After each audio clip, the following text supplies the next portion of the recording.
quelle est la meilleure IA? C'est une question qu'on me pose très souvent. On me dit par exemple, j'ai entendu parler de Gemini, j'ai entendu dire que c'était mieux que ChatGPT, j'ai testé, toi qu'est-ce que t'en penses? Pareil avec DeepSeek qui a fait beaucoup de bruit, ou même encore Grok qui vient de sortir, la Grok 3. Beaucoup de gens disent ah oui c'est mieux que ChatGPT, c'est mieux que telle autre IA. Et donc ça peut être difficile parfois de démêler le vrai du faux, savoir quelle est objectivement la meilleure IA pour telle ou telle tâche. Aujourd'hui dans cette vidéo, je vais vous proposer une réponse à cette question, enfin pas une réponse définitive puisque le classement il évolue sans cesse, mais une méthode qui va vous permettre à n'importe quel moment de déterminer quelle IA est la plus appropriée pour ce que vous voulez faire. Alors pour ça, on va se rendre sur le site lm6.org. Alors je vous mettrai le lien directement dans la description. Donc on arrive sur ce site ici, lm6.org, c'est une organisation en fait de chercheurs et d'étudiants, donc la Large Model Systems Organization, dont l'objectif est de développer des modèles de langage et de faire toutes sortes de choses autour des modèles de langage, voilà, pour faire très schématique. Les modèles de langage, c'est les chatbots, comme par exemple ChatGPT, Gemini et compagnie, dont on entend beaucoup parler en ce moment. Alors là, ce qui va nous intéresser dans notre cas, c'est ce petit bouton ici, Chatbot Arena. Donc je vais cliquer dessus, et là vous voyez que ça m'amène sur le site lmarena.ai, donc ici je vais juste accepter les conditions d'utilisation, en cliquant sur OK, pour accéder directement au site. Là, j'arrive sur cette page-là. Alors, qu'est-ce que c'est que cette page? Ici, vous voyez, j'ai une interface modèle A, modèle B. Bon, tout ça, ça va pas nous intéresser pour le moment, mais je vais revenir dessus juste après. Nous, ce qui va nous intéresser pour le moment, c'est cet onglet-là. L'onglet Leaderboard, vous voyez ici en haut. Je clique dessus. Et ici, vous voyez que j'arrive sur un classement. Alors ça, c'est tout simplement le classement mis à jour constamment des modèles de langage, donc des chatbots comme ChatGPT et compagnie, les plus performants. Donc vous voyez qu'à l'heure où je tourne cette vidéo, donc il met la date de dernière mise à jour, donc le 16 février 2025, le modèle le plus performant, c'est Chocolate, donc la première version, donc la version Early de Grok 3, qui est classée numéro 1. On peut voir qu'ensuite c'est Gemini 2.0, puis une autre version de Gemini, puis ChatGPT, puis DeepSeek, etc., etc. Donc vous avez tout le classement. Donc si vous avez entendu parler d'une IA spécifique, vous pouvez tout simplement venir ici sur ce classement et la chercher dans le classement pour voir à peu près où est-ce qu'elle se situe. Alors ça c'est le principe de base, mais vous voyez qu'il y a quand même plusieurs colonnes. Alors on va essayer de voir à peu près ce que représente chacune de ces colonnes. Donc la première c'est le rang UB, donc ça c'est vraiment simplement le classement général des modèles de langage. Ensuite on a le rang Style Control. Alors vous voyez que ça diffère légèrement du rang de base, par exemple Gemini 2.0, Fresh Thinking, enfin celui-ci, il passe de la 2e à la 4e position quand on prend en compte le Style Control.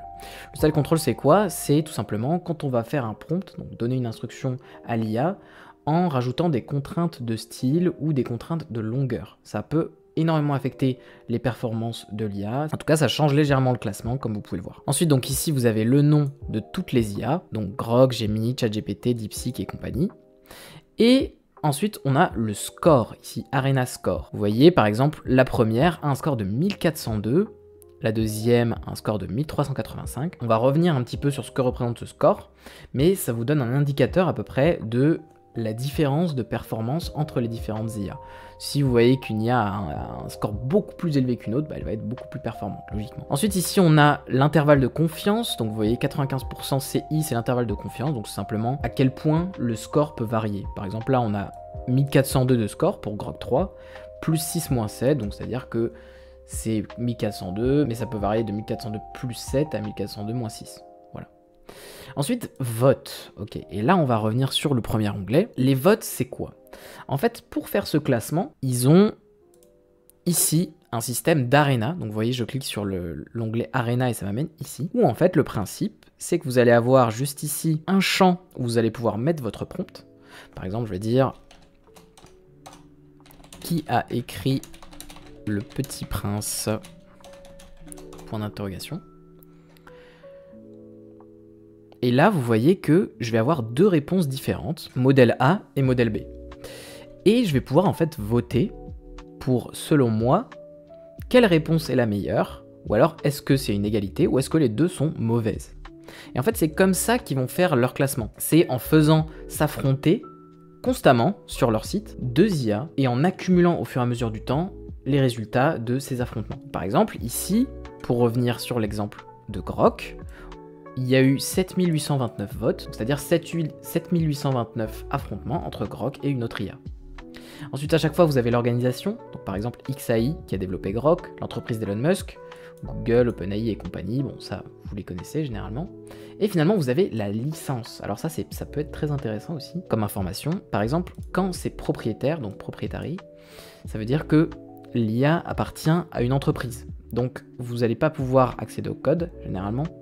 Ça va être payant généralement aussi, et vous n'allez pas forcément pouvoir exploiter les résultats comme vous voulez. Donc c'est une information très importante. Ensuite, quand vous avez des licences comme par exemple MIT, ça va être des licences, donc quand c'est des licences pas propriétaires ou qui ont un autre nom, généralement c'est des licences open source. Alors si vous voulez toutes les conditions, il va falloir aller directement lire la licence, il y aura toutes les informations dedans. Mais ce que ça veut dire, c'est que globalement, généralement vous allez pouvoir accéder au code, vous allez pouvoir faire à peu près ce que vous voulez avec l'IA, et vous allez peut-être pouvoir l'utiliser gratuitement. Donc ensuite, si je scrolle sur la page et que je vais en bas, ici vous avez des comparaisons statistiques, donc ici vous avez les fourchettes de score de plein de modèles, ici vous avez le pourcentage de victoire de plein de modèles, par exemple là 57% pour Gemini 1.5, 55% pour Grok 3, etc., etc.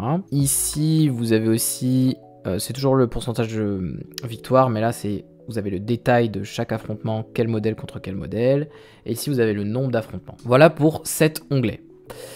Ensuite, parce que c'est pas tout, là, une autre chose qui peut vous intéresser, c'est un classement par tâche spécifique. Donc ici, quand vous allez cliquer sur l'onglet Overview, vous allez avoir un autre classement. Vous allez avoir également tous les modèles de langage, donc toutes les IA textuelles, tous les chatbots, mais classés sur différentes tâches. Donc par exemple, là, c'est classement global, overall. Là, vous voyez que Grok a globalement tout raflé, hein, c'est sorti hier. Bah, apparemment, c'est la meilleure IA actuellement. Vous avez le classement global avec le contrôle de style, les prompts difficiles, le code, les maths, la créativité, etc., etc. Vous avez sur plein de tâches. Donc si ce qui vous intéresse c'est une tâche spécifique, eh ben, vous pouvez consulter ce tableau-là et vous aurez le classement sur la tâche que vous recherchez. Si je scrolle ensuite en dessous, j'ai un classement par langue, parce que le classement de l'IA peut varier aussi en fonction de la langue. Donc moi par exemple, ce qui m'intéresse ça va être le français. Bon bah, je peux voir qu'il y a pas mal d'IA ex aequo, mais globalement, Grok est aussi premier en français. Ensuite, une autre information très intéressante, ça va être juste ici, l'onglet analyse de prix. Donc là, ça va être quand on travaille avec l'API. Donc ça va plutôt concerner les développeurs, mais pour avoir un ordre d'idée, en fait, vous avez ici un tableau qui présente toutes les IA avec le prix par million de tokens de sortie, donc c'est-à-dire par quantité de mots générés en quelque sorte, par rapport au score. Donc vous pouvez voir que par exemple, le modèle O1 donc d'OpenAI, qui est très performant sur les tâches de raisonnement, on est à 60 $ pour 1 million de tokens de sortie, et il a un score d'environ 1350. Donc vous voyez que si on compare par exemple à Gemini 2.0 Flash, qui a pratiquement le même score, mais qui lui coûte 0,4 $ pour 1 million de tokens de sortie, il y a pratiquement un facteur 100 de différence. Donc si vous souhaitez utiliser un modèle de langage, une IA textuelle dans une de vos applications, bah, ça c'est une information qui peut vous être très utile. N'hésitez pas à venir ici comparer le prix. Ensuite ici, j'ai pris un cas un peu particulier. O1, il est spécifiquement fort sur les tâches de raisonnement, donc même s'il est beaucoup plus cher, si ce que vous cherchez à faire c'est des tâches vraiment uniquement de raisonnement, bah peut-être qu'il va être quand même plus approprié. Ensuite, vous avez un classement spécial web dev, donc ici vous voyez que c'est Claude 3 qui gagne, donc ça c'est spécifique pour le développement web, et un classement pour la vision, donc ça va être l'analyse d'image. Quelle IA est la plus performante quand vous lui demandez quand vous lui envoyez une image comme prompt et que vous lui demandez d'analyser cette image. Alors là, il n'y a pas encore Grok, puisqu'il est sorti hier et il faut un peu de temps pour commencer à avoir des résultats vraiment pertinents. Et par contre, vous voyez que pour l'instant, le meilleur, ça va être Gemini. Finalement, donc vous avez texte ou image, alors ça c'est pour les IA de création d'images, mais comme vous voyez, il n'y en a pas énormément. Et finalement, vous avez Copilot, donc ça c'est pour assister au code. C'est le classement des IA pour assister au code. Voilà, vous savez maintenant comment trouver n'importe quand quelle est la meilleure IA. Si vous cherchez une IA pour faire une tâche spécifique ou que vous vous demandez s'il y a une IA pour faire une tâche spécifique, n'hésitez pas à aller sur mon site novai.ai, hop, juste ici, qui regroupe plein d'outils IA. C'est complètement gratuit. Si vous voulez en savoir plus sur l'IA, n'hésitez pas à me suivre sur tous mes réseaux. Je vous mettrai tous mes liens en description, notamment sur X. C'est là-bas que je partage toutes les infos en avant-première. Mon compte, c'est @leodespai. Et sinon, n'hésitez pas à vous abonner, à laisser un petit pouce bleu si la vidéo vous a été utile ou si elle vous a plu. Et je vous dis à la prochaine pour plus d'IA. Allez, c'était Léo. Salut!